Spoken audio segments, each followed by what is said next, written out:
Ladies and gentlemen, we got him. Matt Hummel's online today. Matt, and this is, by the way, this is going to be our first, hopefully this works out completely fine. This is our first Discord podcast. First time we have not done a podcast in the studio, but across the way. So, Matt, welcome to the podcast again. Glad to be here. So, Matt, out of all the topics we could talk about this week, I do feel like we need to discuss some house cleaning and films that we haven't talked about, but we tried to talk about, like for recording videos in the car for Haunting in Venice, which didn't work out. And also, we saw Five Nights at Freddys. So I do probably want to tackle those before we jump into more mainstream topics that are current day. So real quick, let's go to A Haunting in Venice. We both saw this together. Of course, Hummel, I don't believe you saw any of the other two movies that came before the Haunting in Venice series, correct? I did not. And actually, the more I think about this, when did that movie even come out? When did we see that? That was like back in September, was it not? I believe September or late October, or late August, excuse me. I think it was September. That's wild. That's been a while. It has been a while. Yeah, it's been a while. So one of the things, too, is it was nice how that film kind of handled the horror elements mixed with some supernatural. And they actually really did play it really well. Because again, this is a murder mystery, but it has that hints of like maybe it is supernatural that's happening. And there's one scene at the end in which feels very supernatural, whether it was or not. But Matt, what was your looking back on it? I know it's been a while, but looking back, how would you have rated that film? I actually really enjoyed that movie, to be honest. I have no context of what that character, like it's his background or his stories. So on its own, I would say it's nothing groundbreaking and nothing like too captivating, but it was one of those watches that's like it kind of goes under the radar. That's like, oh, this is actually pretty good. I would say it's a solid 7 is what I would say. Okay. I would give it an 8, but I don't know enough about the character, and like the other two movies could be much better, and this could be at the weakest link. Or this could be the best one, and like, you know what I mean? It's like the other two could be worse and make this one better. I don't know. I would have to watch the other two. So I can say, from my personal opinion, I watched Murder on the Oriental Express, which was the first one. I did not see Death on the Nile, so I can say based off the one I saw, this was definitely the better one, in which I like his detective character better. It's kind of like a Knives Out. You and me have this discussion about Knives Out all the time. Which one's better, the first or second? I think you were let down by the second one a lot. Yeah. But in this case, I thought the second one or the third one was better than the original one. And that's Murder Mysteries, which I got to say, I wish I'd watch a little bit more Murder Mysteries, but I don't. That's not really it's really not my genre too much. Do you find yourself watching Murder Mysteries a lot? If I stumble across one, but it's like, I feel like they've become more of a niche. I feel like, they're less common than what they were. I think part of the reason is because you look in that area, and I mean, you have Clue, you have Knives Out now, which is a more recent film, and then you have like these, I guess. What is there like the Haunting and the Haunting movie that we watched? Is it like by a character? Like, is there a series name, or is it just different titles each time? It's different in titles because this was the first one that actually had a haunting in, like, it was a haunting in Venice. The other ones were like Murder on, in this case, the Oriental Express, and then there was like Death on the Nile. So they both kind of had the murder type titles, but a haunting gave that whole supernatural feel, which I did like that. The fact that you could go in, and it wasn't a rated R film. No. That's why it's a solid movie. It also had potential to be rated R if they really wanted to. If they could, so it's one of those movies where it's like, if you want this to be for a certain audience, you can make absolutely. There's nothing stopping you, but at the same time, I apologize if you hear a dog barking in the background. I didn't think of that. Can you hear that all on your end? I can hear it a little bit, but it's not overwhelming. All right. Well, I could always shut the door upstairs still. Anyways, yeah, no, it's one of those things. It's like it's dominated by like the iconic movies, and the sad thing is there's not that many iconic movies. One of them's like really old. One of them's, well, I shouldn't say really old, but one of them's dated. The other is recent, and it's just kind of this small room with a bunch of big dudes, you know. You have to like it just so. But the movie itself was made in a way where if it leaned into that supernatural element, it could have been fully rated R, and it was giving off vibes of that for a little bit there. Um, but it ultimately decided to whether you want to call it play it safe or keep it in line with the rest of the stories. I haven't watched the other ones, so I wouldn't know. But it was still a really good movie, and I don't know why it took them so long to make a sequel. Because from my understanding, I think the first one came out like 2017 or 2018, and there was like one right after that, and then like here we are now with this movie, kind of a gap. So good movies though. Oh, good movie.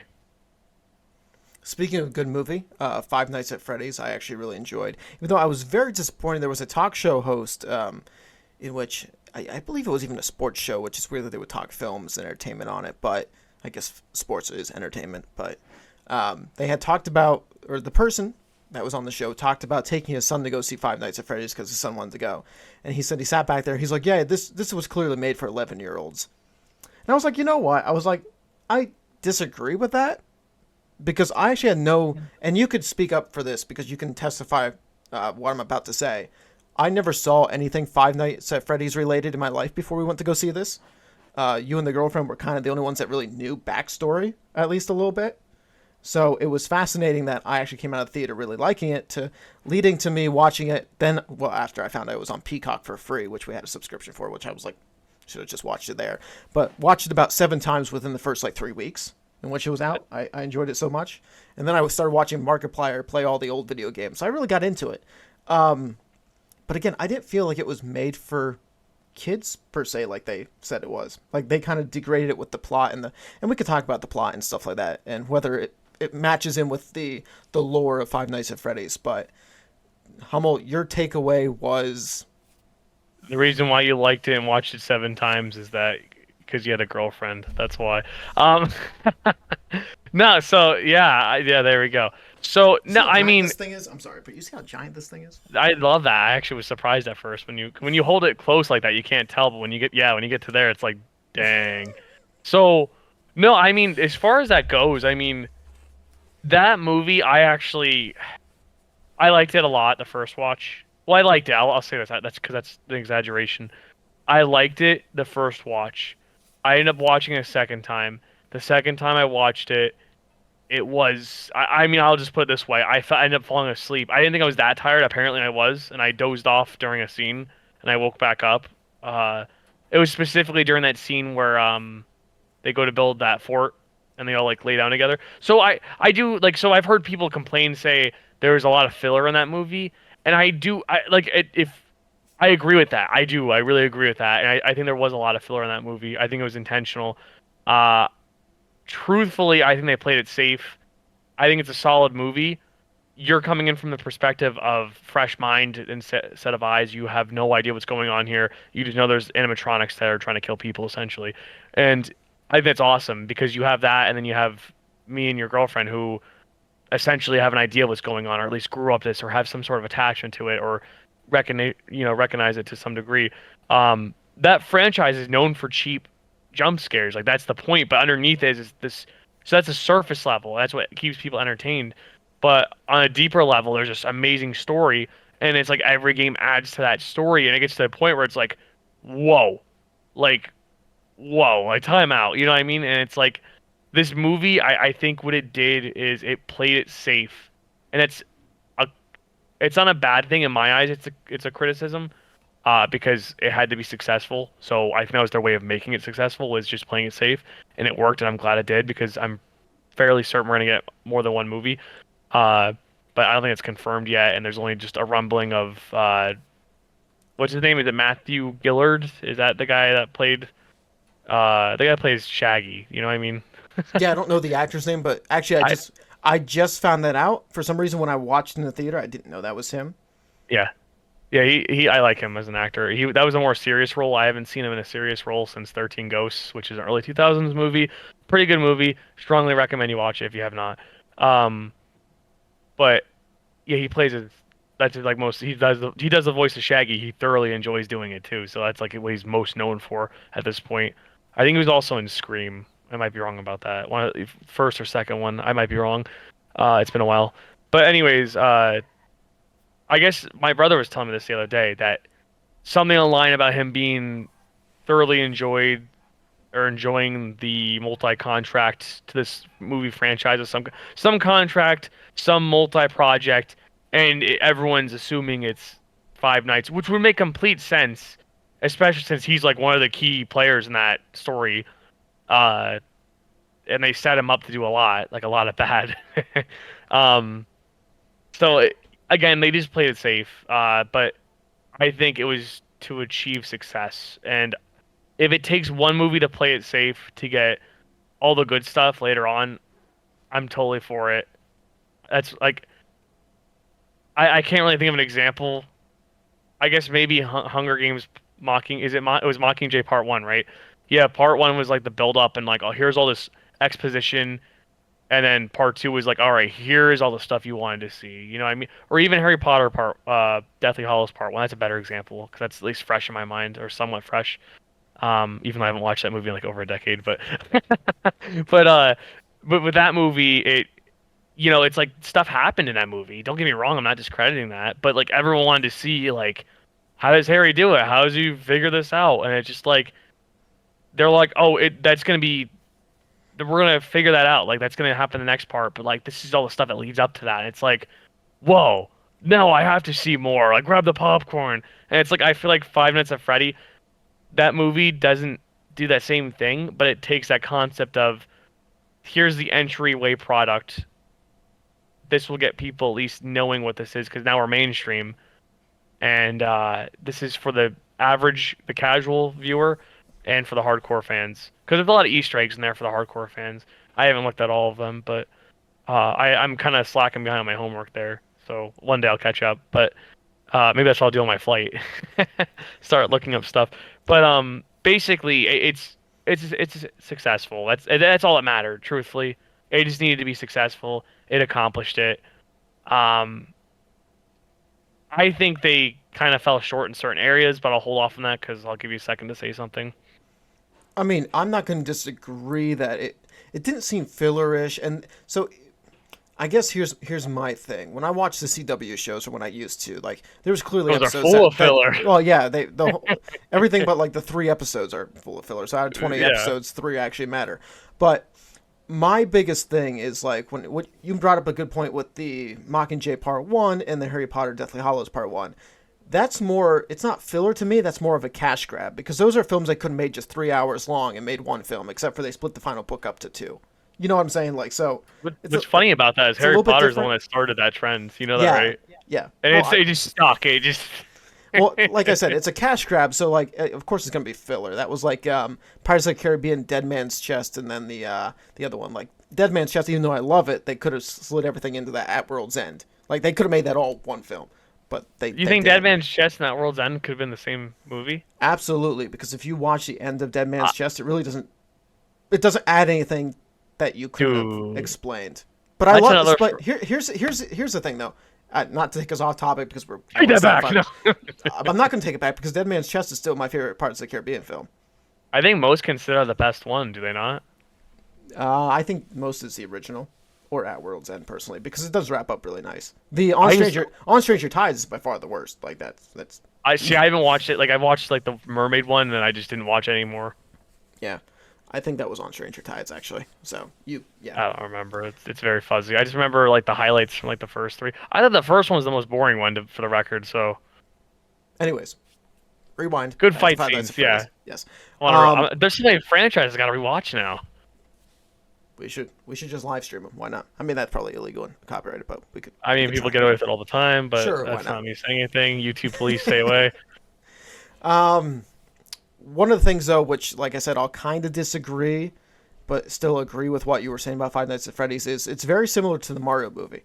Mario played it safe, in my opinion, because they definitely did. Yeah, but that was fine because it was made for the fans, and I'll never forget, even though I'll forget the outlet that wrote it, but there was an article that came out for Mario when it came out that it was a critic rating it and how it said it was downright boring and only for the fans, which if it's for the fans, that's what studios should be doing, so I'm kind of Nintendo's got enough Mario fans. Yeah. But the other thing is, too, is like, okay, well, Five Nights at Freddy's was made for the fans, for Easter eggs, so I don't have an issue with them playing it safe. No, I don't either in that sense. I guess my bar was set a little higher is what I'm trying to say there. Well, your bar was also set higher for Uncharted as well, and that didn't exactly work out. I knew that was planned. gonna be an awful movie. Listen, I knew that was Listen, gonna be an you awful. left the theater liking it, and then when you listen to I the still reviews on like it. I YouTube, still like it. I still like it. I just know it's again. I waited a decade for that movie. That was like my whole childhood right there, dude. Or like as teenage years at this point. but it is going to bring up a question, which, well, it's not really a question, it's more of a statement because we all know it by now. Five Nights at Freddys was obviously a video game. We talked about Uncharted. We talked about Mario. Yes. It is hard to make a video game adaptation. It really is. So it is, playing it safe might be the best way they could have done it. Right, that's why I don't like. I'm not sitting here saying curses. Like you took away a good opportunity. Like no, like it just means. Look at it. If they were to make a trilogy, let's say they play it safe with the first one, second one they're like, here's some of that good stuff you wanted, but we're gonna play it safe. I'd be like, whatever. There's still a third movie. Third movie kicks in. They're just like, yeah, we're gonna give you everything you wanted. The other two movies were just to make sure we had the budget for this third one. Okay, like, I'm okay with that. Like I would do that. That's just how I view it. Do you feel like they would ever? Like, I can see this franchise if they're going to create a franchise of Five Nights at Freddy's. Like I said, you said contracts. I don't know anything about the contracts or movies. No, it was something on like social media. Again, take it with a grain of salt, but it sounds like it was directed towards Five Nights. So, but I feel like this might be the only franchise where they start off with a PG-13 film, and by the end, it might be rated R. Like I don't know how. Matrix is the last one I know of. Like they got like now there was really no like gore, but they got very close with the bite of 87 or whatever that bite scene's gonna be in Five Nights at Freddy's, where she just gets chopped in half. But that was that was interesting. That was shown with shadows, so that's why it was safe. Shadows. Oh yeah, because it hid the gore. Yeah. Yeah. No, that was interesting because I actually thought they were flirting with the rated R, and I guarantee you when they were doing that, they wanted to be revealing as much as possible, but I think someone said, hey, you can't go too far, and drew a line, and that was it. Well, because you saw the theater that we were in. I mean, hey, first of all, the first showing was sold out, which was incredible for the theater that we're at. Because I hadn't seen it sold out since the Mario movie, actually. And then... yeah, that actually, again, it way to come out of nowhere. It was a younger audience, too. Like, it was our age, but there was also some kids in the crowd. So if it was rated R, they would have lost that extra $1 million or so from, like, the kids coming. It's Gen Z and Alpha, so that's the thing, is, like, it's... What is Alpha? Imagine... It's like a 14 to 15-year-old... Well, from... Okay, so... So we're Gen Z, right? So, like, 97 onwards. Whoa, calm down. No. Or that's right, you're not. I forgot you're at the end of millennial. I'm millennial. What they do ever? Or like it doesn't matter. This is all just stuff we just make up to like pretend like we know what we're talking about. Anyway, so basically alpha is like a 14 to 15-year-old at the moment below. Like so from a little kid to like 15-ish years old at this point. I would say 14 to be safe, but that's the next generation.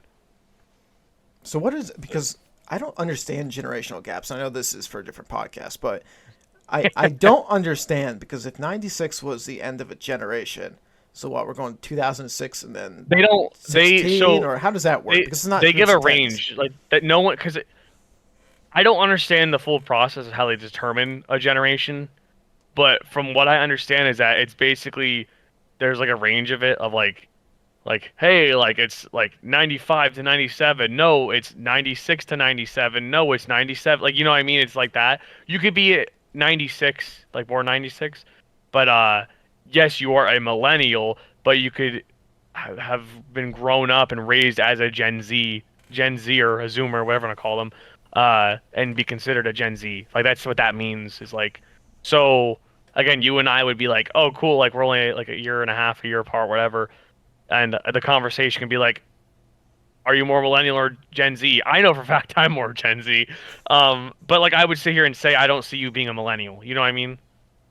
You could be at the tail end of a millennial spectrum and not be a millennial. It just, again, that's how they do it. It just depends on when you came into the picture, how you were raised, and what you experienced in the culture, and yada yada yada. So it's kind of weird that we even name generations like. It is. It's really weird. I get it for baby boomers. Yeah. Baby boomers made complete sense. That's Silent a generation made historical complete piece. Like that. Yeah, like that's silent generation. Thing. Yeah. Yeah, like Silent Generation before them, before Baby Boomers, they make complete sense too, because they witnessed the Great Depression, all that stuff. Makes complete sense. Baby Boomers makes complete sense. Gen X, underrated generation, love them, keep going. Then you get to Millennials, then you get to Gen Z, and then you get to Gen Alpha, and then whatever's next. Obviously, there's stuff before Silent Generation, but I don't remember, and they're not really relevant because they're all dead. So I know, only on Donnie's podcast. Anyways. So, like I said, we had some quick thoughts to recap the two films in which we saw previously. So, if you didn't feel like listening to them, a little bit too bad. We decided to recap about a month. So now we're gonna go to current news just a little bit here. Obviously, the Marvels was in theaters, Hummel, I and forgot about that. apparently, well, so did everybody else. Nobody else wanted to go see it really. Did they do bad? Oh, it bombed, and it's still gonna bomb. It dropped 87% or 89%. I forget what it was. Second weekend, like in the United States, I believe it only made about like 46 mil opening weekend, and it's not good. It's oversaturation. Marvel's killing themselves. Well, is it that or is it Brie Larson in this case? It's themselves at this point. I mean, she rubbed a lot of people. She rubbed a lot of people the wrong way, and it seems like she's kind of sticking to her guns on that. I will say, at the same time, she's a really good actress, and it's a shame that she's taken that stance and has made herself into an enemy in the average Marvel fan. When I say average Marvel fan, I mean like the average hardcore like Marvel comic book buyer. But yeah, I heard a recent like snippet of her saying, like, someone interviewed her, and they were like, "Do you enjoy playing Captain Marvel, and do you plan on doing more films and all that?" And she's like, "That's if they have me, if they still want me." Which the answer is no, I want to. Huh? Which the answer is no, by the way. What, do you want to, or what? We don't want her. That's why. Oh yeah. Well, no. Yeah. Again, she went in gun ho, and it's like, but there's also other things too. Like, I don't know if you ever noticed this, but like most of the cast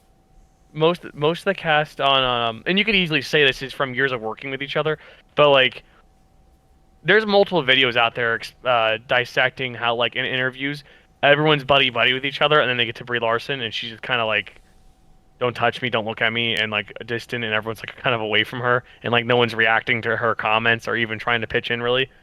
You know what I mean? Like, whereas like it's like, oh my god, like Chris Hemsworth, or like someone's like, he's like, "Yeah, I'm Thor, I smash things," and they're like, "Yeah, you thunder, you're a thunderhead, you could pick up things and slam them down. Ooh, look at me!" Like, they'll pick on each other like that. Brie Larson, they're just like, "Okay, hey, how's it going?" Like, there's a couple of videos. I do see it. You can read the body language. Is it actually like that? I don't know. I have no idea. Like, but does it look like that? Yeah. So is there something underneath? Who knows? I mean, again, she chose a certain stance, and she I don't understand how people get away with biting the hand that feeds them in that sense, because that's what they did. Like, she did it, and so did what's her name? Snow White, the movie. Rachel Ziegler. Yeah, she just kind of did that too, and it's just like, oh, don't worry, we're gonna get to her, because I don't know if you saw the new Hunger Games. I did. I've been wanting to, but you went and saw it without me. It was very upsetting. I was heartbroken. Well, I've seen it 3 times since, so I apologize. Well, that's even worse. Thanks.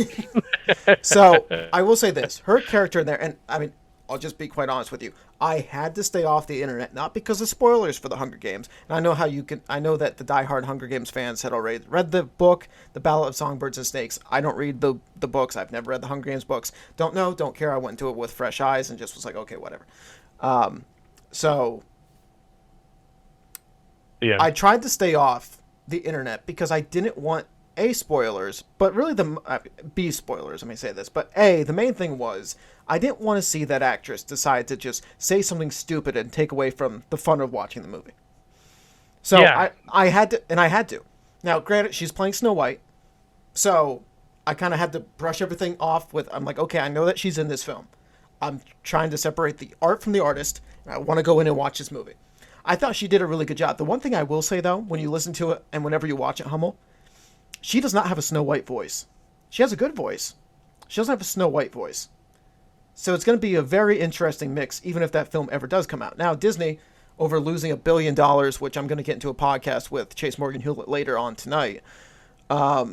Even though he lost, or Disney has lost $1 billion this year because I had to release their filing. Like, it's just they're pushing Snow White back. Like, I feel like that film might not even come out now. Like, I think the best thing for them to do is just can it like they did Batgirl at Warner Brothers. It's realistically, it's only future at the moment is Disney Plus. At this point, if I were Rachel's Is it agent, I would, I would well, just the be agent, like, yes. yeah, if I was the agent, I'd be like, dude, like, stop, like, you're seriously about to cause like hell for everybody involved, like on Disney's perspective or on their front, on your own career, like you're about to commit career suicide in the worst way possible. Like, you know what I mean? Like it, like there's only you can get away with so much, but at some point it's gonna come back to bite you and it's gonna hurt. Like it's not gonna be a simple ow. It's gonna be a oh my goodness, I'm losing a lot right now. Which, don't get me wrong, like there have been actors and people of fame that have basically wasted their careers with what they've said online or in the public opinion. But those that typically got canceled through this cancel culture died on hills that were actually like more like at least reasonable and understanding. Like if you have an opinion that's like, okay, say it's political or whatever and you get canned, so be it. But she went to a whole other level and started attacking the original film. She's attacked fans. Like it's just like, it's a weird hill to die on. You know what I'm saying? Yeah, like, it's weird because there's no really point behind it. It's not like you're fighting for something social justice-y or whatever. You're just straight up attacking. Well, it's like with the Mermaid movie. That movie. So again, I didn't watch it in a while, but I watched a female YouTuber. I forget her name, unfortunately, but she is really good, and she did a really good breakdown of this. But she was talking about how everyone keeps like pointing out like they made it less about the man seducing the woman, and like the same story with Snow White. Sorry, I'm like having brain farts over here. But like it was like the same concept of that. Like, oh, we're gonna make it less about that and more about the empowering of a female. And it's like I don't know about the other Disney movies, but like the Little Mermaid, dude, like that movie, like I didn't realize this, but they're literally like the dude doesn't want to like isn't like that. Like it's like the prince or whatever his name is. Like Ariel's the one that wants to get with him. He's kind of just like I'm here, like like I'm gonna be the guy that's here, and I'm gonna help you and do this and that, and like yeah, I'll show interest, but I'm not trying to make it happen. You know what I mean? Like I'm not gonna go out of my way to. Are you following me with that? Or you kind of look like you're confused? Well, no, I understand what you're saying, but it's weird how they perceive because this is what's perceived as far as like the whole like feminist movement and stuff like that when it goes on these tirades of like, oh, the man steps in, the prince steps in to save the day and overpowers the woman and like stuff like that and doesn't show her strength. I'm sorry, but that like the Little Mermaid, for instance, is a very nice example of what true love really is like. Somebody is willing to die to save you, and somebody like, and it's vice versa because Ariel saves Prince Eric to start the film, and Prince Eric saves Ariel to end the film. Like it's mutual. There's no ups and downs or over actually, somebody. so like okay, so this what this YouTuber was doing, and this is why I say it was really good analysis because I didn't realize it. But the one song where they're on the boat and they're singing like Yeah, the Kiss the Girl song. Yeah. yes. I never realized the lyrics of that song were literally like the dude like everything is going for Ariel. Everything is like the ball is in her. Well, it's not even in her court. Everything is going for her. Everything is on her side. The only thing that isn't or hasn't happened yet is the dude needs to like make a move or do something or you know like it's literally the flip flop the if you believe the guy should be the one to be the initiator for everything. It was literally the other way around in that movie and like Ariel's doing all these things and like the dude is just like again, the song like just kiss the girl, like dude, what? It was almost like, what are you doing here? Like, come on, man, like this, you're gonna miss your chance. It's even worse because it's provoked. If they're claiming that it's like sexual abuse or whatever, it's even Well, they worse. change the lyrics. Yeah, they change the lyrics to it. It's even worse because if they're claiming that, it's also Ariel's friends, so the woman's friends convincing the man to do it. Yeah, no, exactly. So, That's exactly what it is. But that's why everyone's like, well, I don't understand what happened there. Like, it's literally, they're like, the guy is the one that's like I'm good, and like, no, we're trying to convince him to do it. He's not trying to convince, like, we're not telling him like, do it. Like, it's not like that. It's kind of like come on, man, like this is your chance, you better take it. Like, and it's like, I don't, it's very confusing decision to change that and to essentially make that into something it's not. I don't know what story they grew up on, but it's not the same ones that we grew up on. Is how I look at that. No, but the other thing is, since we're on the Little Mermaid topic, if you, I know that you say you haven't watched it, but you've watched enough of the trailers and stuff like that to see the CGI and special effects, which I don't know if it's a Disney thing, but Disney effects are getting worse somehow. They are worse and worse. Yeah. But can we talk about those underwater shots? I'm sure you saw with the wave and like stuff like that, and just looks weird how it's animated with the water. And then Yeah. see what Avatar did with the water. It's like golden compared to what the Little Mermaid did. So Well, yeah, it's not a fair everybody comparison. it kind of is. I mean, that's what happens when you take your time to make a Avatar good was in film. the making for like a decade. But that's what happens when you take your time to make a good film. That's what the whole premise Disney is. definitely didn't do that. This whole cinematic universe, well, it's not even a universe. This whole cinematic adventure they're on right now, remake, reboots, whatever. They like it. You know, it's bad when they're going up to Moana at this point. Well, And hold they're on. picking a newer I agree project. with that. But let me, as I'm looking something up, Hummel, maybe I'll let you take the reins and talk a little bit here. But the Lion King, I do believe, made $1 billion when it came out, correct? Like, was That that, was it was one of the first few that came out, and everyone lost it, and they were yeah. So that one, I remember the theater was there's no. overpacked for a while. So let me just say, if they would have took their time like Avatar, and Avatar needed to make like $1 billion to break even or whatever James Cameron was saying, but again, they filmed two, so there's a little bit of a situation. So between 10 years, they need to make $1 billion to break even. Are you telling me that the Little Mermaid done right couldn't break $1 billion? The Lion King broke $1 billion. It didn't. Like the Little Mermaid did it, obviously. At least I don't No, believe. But I'm gonna check those numbers here. I was gonna say I've not. I actually don't even remember. I don't even know when that movie came out. That's how far it was under my radar. Like it was. I remember hearing about it and then boom, gone. Bloop. Yeah, the Little But Mermaid only made 569.6 million. But like I said, done right. Take your time. Actually, have invest in good actors, good CGI, good special effects. You could have made $1 billion. I want them to make if they make another live action movie. Like I don't know what their slate is at this Treasure point. Planet. Treasure Planet. Well, that would be amazing. That's not gonna happen though, because that movie got cast aside into a fiery death. Atlantis too, by the way. So did that one. But Yes, Atlantis would thank be a good you, one. thank you. But no, I would want that too. But you're making me want to play Treasure Planet on the PlayStation 1, so I'll have to dig that out. How about you just watch the movie, not play it? I would rather The play movie it. was That good was my too. that was a part of my childhood, blockbuster and all. Anyways, so I would really want them to make and I don't know why they haven't, because it's like one of Disney's last few 2D animated movies that they released, and before they went like CGI and all. Um, but I really want them to make Princess and the Frog. Okay. I would love to see that live action if they actually did the proper things they need to do and take time to, because like that movie like covers it all. Like it's like if they're looking for diversity, for like female empowerment, you have a male character who is competent but not a jackwagon. You have an awesome villain with an awesome portrayal of sorts. Like that movie has it all, and it's like for some reason that's nowhere in the slate, and I'm just like, how are you dropping the ball? Like there is a huge disconnect here. Like someone at the top has no idea what's going on. Like that, it's like Marvel right now with their Kool-Aid. Yeah, confidence, man. Like Endgame, that's us. No, it's not. Like you don't understand what you just did to yourselves. You just lost a lot of trust. Filoni, by the way, I know this is off topic, but you had brought up Marvel and it just kind of We sparked do it. it. We Um, bash Marvel a lot. Filoni has actually moved up the ranks and is now one of the top Yes. co-creators at Star Wars. So there might be some hope in the future. Hopefully, Kathleen Kennedy is gone. Rumor has it that she will be out of there, but No, they've said it's that been a they've rumor said that for for years. so long. I know. Yeah, Well, it's I mean, here's the thing, okay, and I'll take this from a religious Christian aspect. It's one of those things when like every day at church you hear about the God's coming back soon. You know, the rapture's going to happen soon. Well, you talk Yeah, about it every yeah. day in the future. It's going to happen. It's getting closer because that's just how time works. So if we keep talking about it, eventually one of us is going to be right when Kathleen Kennedy decides to get fired or she leaves. I just watch Victor Van Doomcock on YouTube.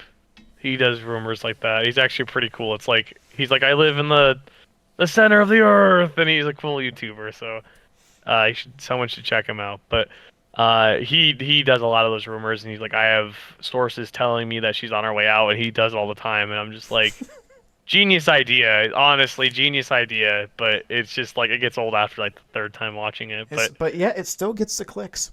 It It's still does, it does, it really does. It's because he wants to see he her could out too. upload this. Well, I honestly, what is there? Is there anybody that's a true Star Wars fan that wants Kathleen Kennedy there? Maybe like 1%. I was There might be really 1% of hoping. Star Wars fans that love the Disney stuff, and I'm not talking about Rogue One because Rogue One to me was amazing. I'm talking about the rest of the Disney stuff. I was hoping. I had a lot of faith in Alkalite. The fact that that got canceled is upsetting because I personally felt like that was Kathleen Kennedy's project to her passion project to show us that she isn't. What do I say this? She isn't a waste of time for Star Wars fans. That's how I'll put it. But that's what I was hoping was that was going to be that project that said, "Hey, I know what to do here. Like I'm going to show you." But I think what really kind of put a nail in her own coffin in terms of like being known as like the IP killer and like not caring about them was Indiana Jones. Dial of Destiny definitely. It's sad that that's gonna be the movie that franchise goes out on. Well, that's assuming that people saw it. So if I it doesn't, didn't. well that's the thing. I mean, it doesn't really go out like so. How do I want to say this? There's people Do that we stopped. acknowledge? There's No, people no, no. that stopped watching after Endgame, and they feel like they're content and that they're fine. So to them, There's something they else.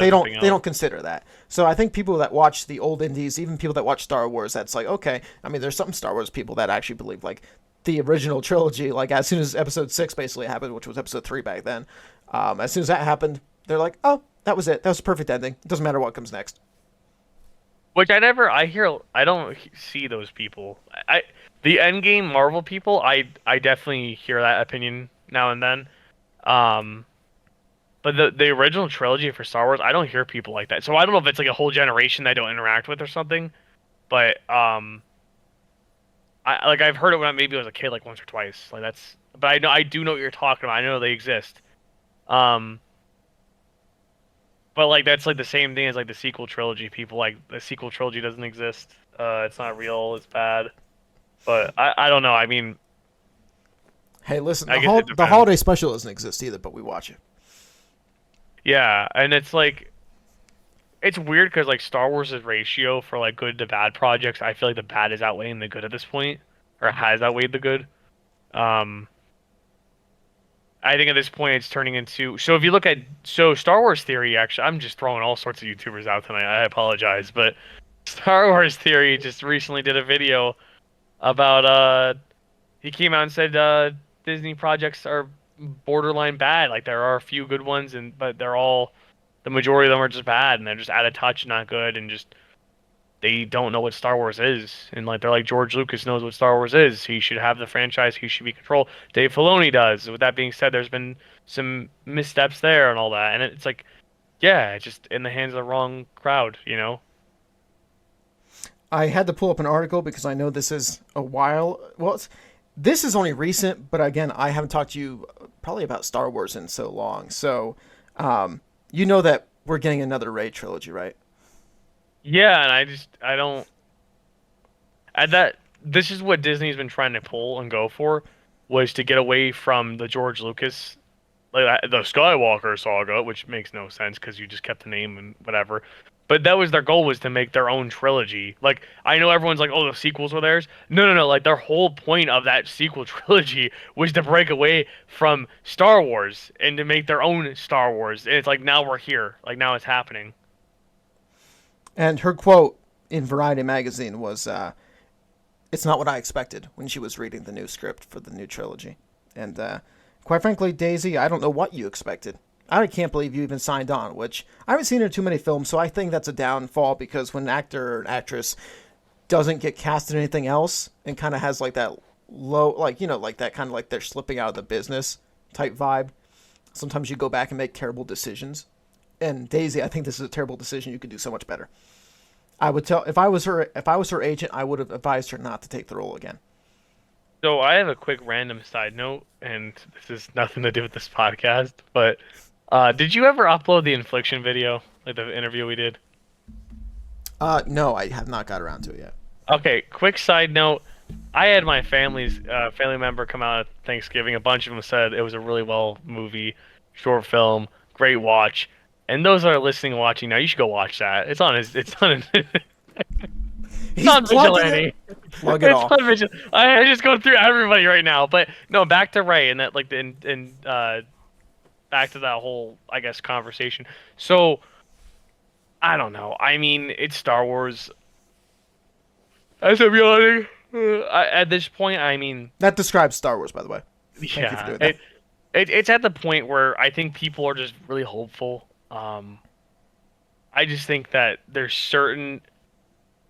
I think there's certain people that shouldn't have their hands on the project, and it's just Star Wars is beloved, and that's kind of the issue is that people feel like it's dead now. And I think we will see if this trilogy truly happens because I don't see George Lucas coming back in the picture. I think he'll be an advisor for projects, but that's it. I think um if you're expecting another heyday, I think it's gone. I think at this point, if we do get any good projects, it's going to be the ones that George Lucas is involved with, and that's kind of it. Like it's just, and that includes like comics and books, cartoons, movies, games. It, I don't think you should get your hopes up anymore about like, oh my god, new Star Wars movie, it's gonna be so good, because like at the end of the day, they're just gonna be like, okay, let's review our homework and see what George Lucas did, and then go out there and make our own and add our own twist. That's kind of what I mean, that's what they've done with the sequel trilogy. And if you look at the grand scheme of things, they're gonna look at the Skywalker saga, which still makes no sense to me, but that saga, it's gonna be 1 through 6 is relevant, and 3 is the other like the other 3 movies for 7, 8, 9. Those are just gonna be irrelevant. They're just gonna be there. They're just movies, you know. You don't need 7, 8, 9, truthfully, but they wanted their own characters, so they had to explain that. Hence that trilogy. Uh, this is a really good chance to hit the reset button in the sense of we have a Rey trilogy, and Finn can have a purpose now. Poe could have a purpose now. I've again never watched Skywalker, I Rise of do. I do Skywalker, so. believe Finn's the way his tenure ended. I do believe Finn, the actor that played Finn, said that he's not going to ever reprise Oh, the he role. was like the moment he So, got out of there, he's like, we're done. He's like, yeah, never again. we're not going to get closure to that. Just so No, we know. yeah. I mean, He that's was not going to happen. completely. And if I'm Oscar Isaac, I'm not coming back to Star Wars either. I hate to say. I mean, right now he's Moon Knight in Marvel, which I guess has been probably one of the best shows they've actually put out before this downfall. So,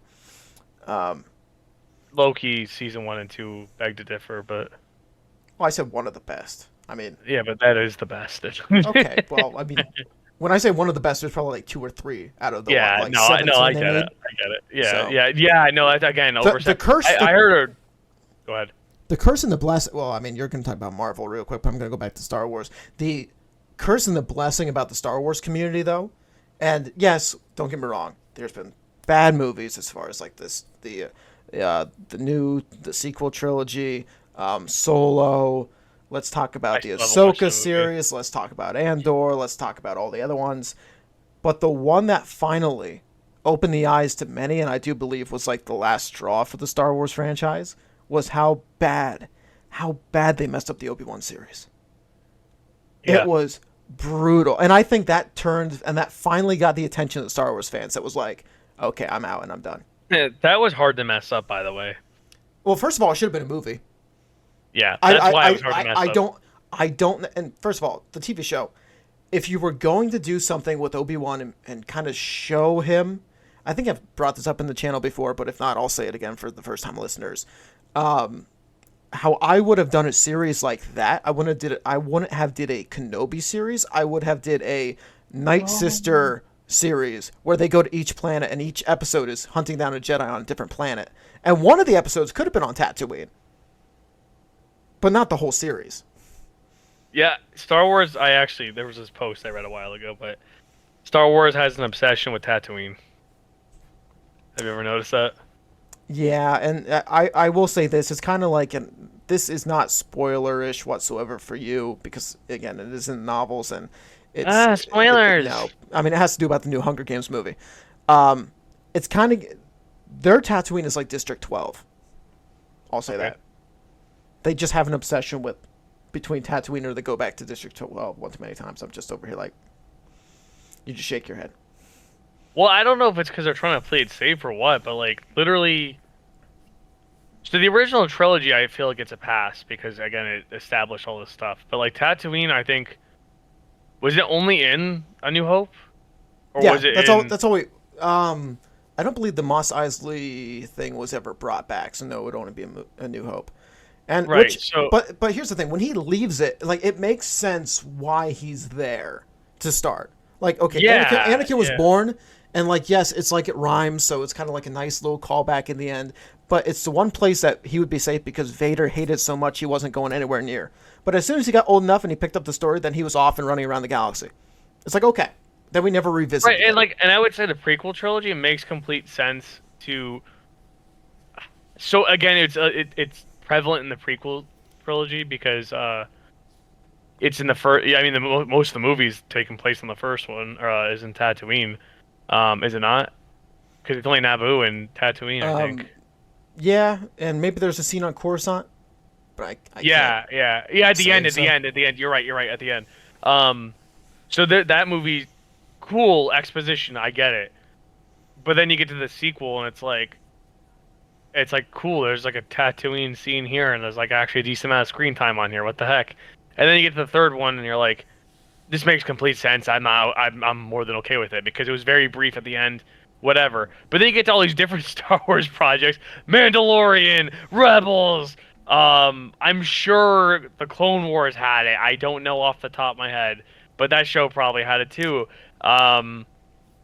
We're missing something too, by the way. Obi-Wan and all those other ones. What's up?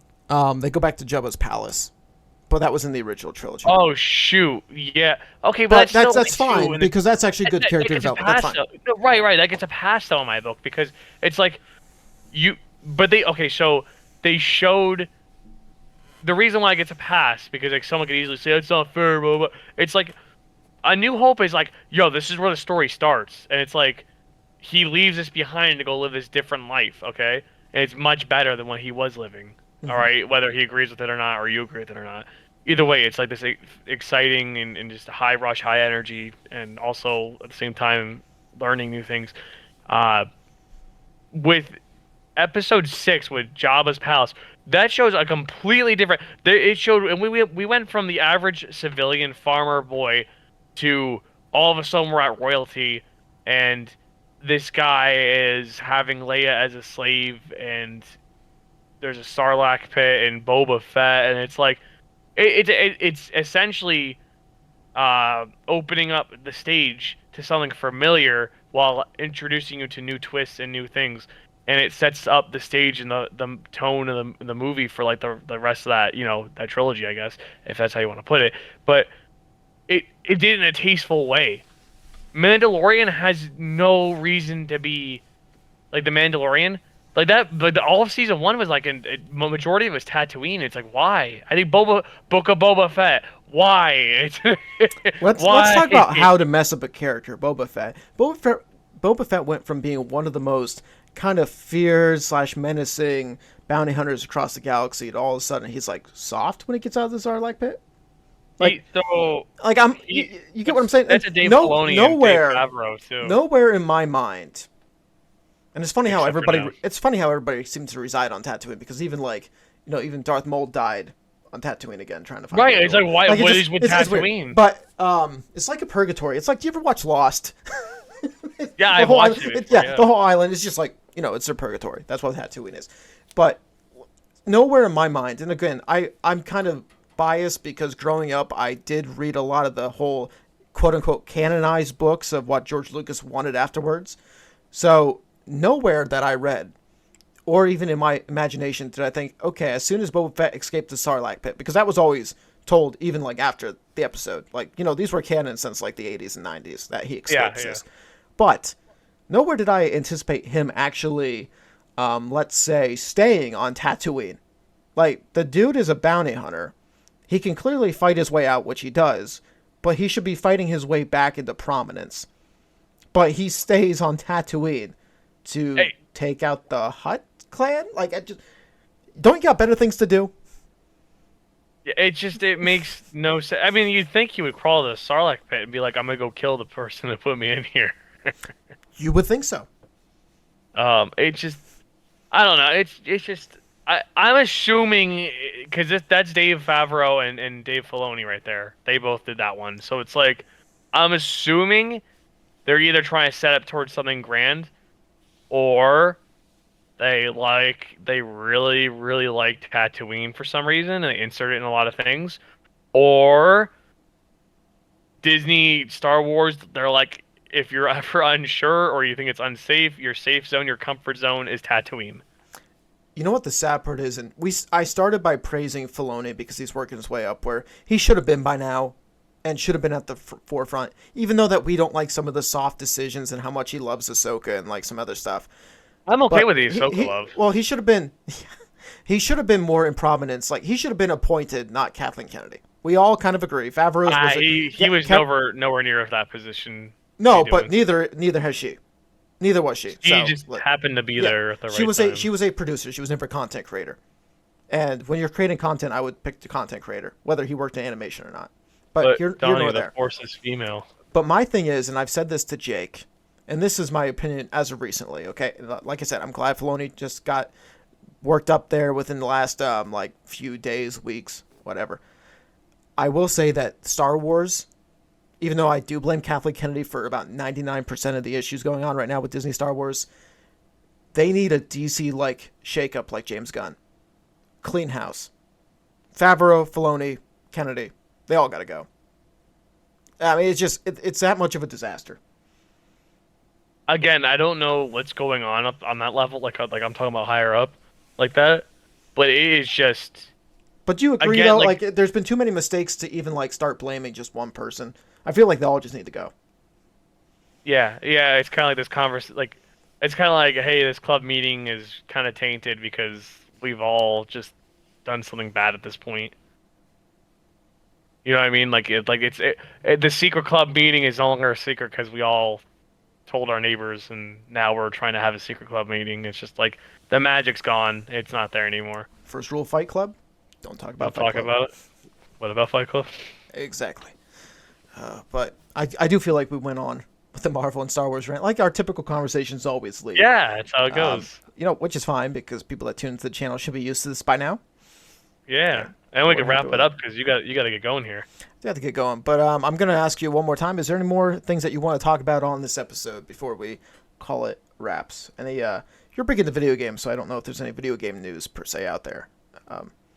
I could go off on a tangent of that, but I'd rather stick with this one because it's funny. My friend I see you're playing, what is it, Predecessor? I love that one. I play that all the time. Yeah, he's playing Predecessor more. Hummel, when are you getting back into Twitch? I mean, probably not anytime soon. But if I ever did, I actually was thinking about it the other day. If I ever do, it's probably gonna be VR games, honestly. VR. Yeah, because So the game what's- what? I was gonna say, so what's the reason behind choosing VR? Because I have a PlayStation VR 2, and I for the PlayStation 5, and I have a Meta Quest 3 now. So I gotta play VR at some point. Fair enough. Yeah, but the thing is, I haven't touched the Meta Quest 3 really at all. I played like a tutorial to something, and that's it. And it was really fun, but I gotta play with it more. But I would do something like that, and I would do like a full body cam that way you could at least see me acting like I know what I'm doing when I don't, and I'm moving around like an idiot. So that way people could have a fun watch. But I would do that, and plus it would only be in short bursts. It wouldn't be like longer than 2 hours because if it was, it would be on the PSVR 2, but I doubt that would happen. VR kind of messes with my eyesight a little bit.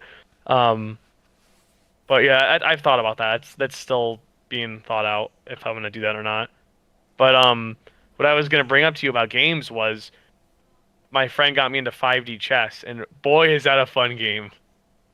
Have you ever heard of that? No, but is it just chess or is it a different situation? It's chess with multi-dimensional time and time travel. Interesting. Yeah, multiple dimensions and time travel. It is a blast. Okay, I'll give you an example. My friend was like, "I can't beat you on now, but I can go back in time and win." And then he went back in time, and it just created a timeline ripple and multiple dimensions. And then when you get he checkmated me in the past, and I was like, "Oh man, it was wild." It's all sorts of fun. That sounds fun. It's a lot of We fun. should Please, really. Well, it's a simple game too. It's cheap. We Well, brought it was. this It up. was on sale. We brought this up before, and I'm assuming this isn't the first time you're hearing this. What? I would like to get a whole group of friends together and actually start streaming, whether it's on YouTube or Twitch or whatever. Actually, I've said this for a games and while stuff, with you. so What? Excuse me. What? Well, you know the old saying is, if you don't come up with the idea, wait about 5 months and then say it as a new idea. So Yeah, yeah. that's what I'm gonna do. That's what my job does. I'm not even kidding about that. That's seriously what they do. They're like, wait, we can do this. And they're like, no. It's like, oh, okay. 5 months later, wait, we can do this. Genius! Why didn't we think of this sooner? And I'm just like, what? It's crazy. It's wild. But hey, I think we should end off here because I do want to talk to you about something off camera. All right. Well, you hear it here. We're ending it because Hummel and me have to talk business. By the way, just because, like I said earlier in the podcast, like Hummel said earlier in the podcast, he couldn't hold back the excitement. So go watch Vigilante Pictures Infliction out on our YouTube channel. Give us a thumbs up. Give us a review. YouTube algorithm's hiding it. We know, YouTube. We know you're hiding it. I just want to make But you another can't hide it project, forever. but he won't let me until we hit a certain view count, and it's kind of upsetting. So here we are. You know, that's not true, but I will appreciate that you say this. So before we make another project, it's got to hit 2,000. So if you're listening, That's not Spotify, happening. Why would you do this to us? it's over 1,000. It's over 1,000. Yeah, It's at 1.1. It's at 1.1. We need Yeah. 900 at least more views. So you guys can do it. Go share it. Go watch it 500 more times. Whatever you got to do. Five Nights at Freddys. Thank you guys for watching.